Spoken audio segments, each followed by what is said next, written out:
শুভেন্দু অধিকারী আজকে সিও দপ্তরে যান এবং সেখানে একগুচ্ছ তিনি অভিযোগ করেছেন। তার মধ্যে অন্যতম অভিযোগ হচ্ছে তিনি বলছেন যে ডেটা এন্ট্রি সেখানে আইপ্যাক ঢুকে যাচ্ছে। এই আইপ্যাক কিভাবে ঢুকে যাচ্ছে তার তদন্ত করতে হবে এবং নিরপেক্ষ সংস্থাকে দিয়েই তদন্ত করাতে হবে, এই দাবি করছেন রাজ্যের বিরোধী দলনেতা শুভেন্দু অধিকারী।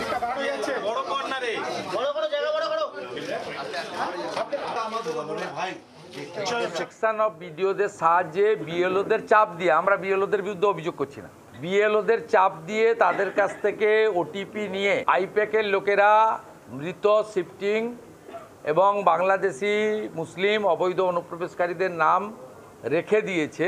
আমরা 17,111 বুথের অভিযোগ, serial number, data special observer এবং সিওকে দিয়েছি।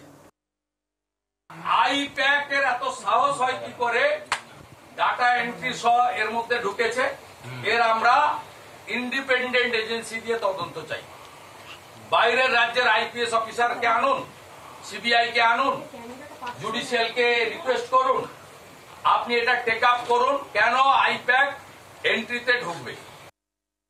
আপনার কাছে গোটা রাজ্য জুড়ে তৃণমূল কংগ্রেস, তার সরকার এবং আইপ্যাক কিভাবে ডাটা এন্ট্রিতে ম্যাল প্র্যাকটিসেস করছে, যাতে আপনার কাছে আমরা বলতে না পারি ডিসি সেন্ট্রাল মাননীয়া ইন্দিরা দিদিমণির নেতৃত্বে কয়েকশো পুলিশ প্রথমে দড়ি দিয়ে গেট আটকেছে। আপনার কাছ থেকে থ্রু চ্যানেল আমরা মেল করে টাইম দিয়েছি,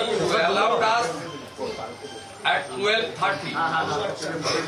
তারপরে প্রত্যেকটা মুহূর্তে অবস্ট্রাকশন, এটাতে প্রমাণিত হচ্ছে যে সিও অফিস নট সেফ।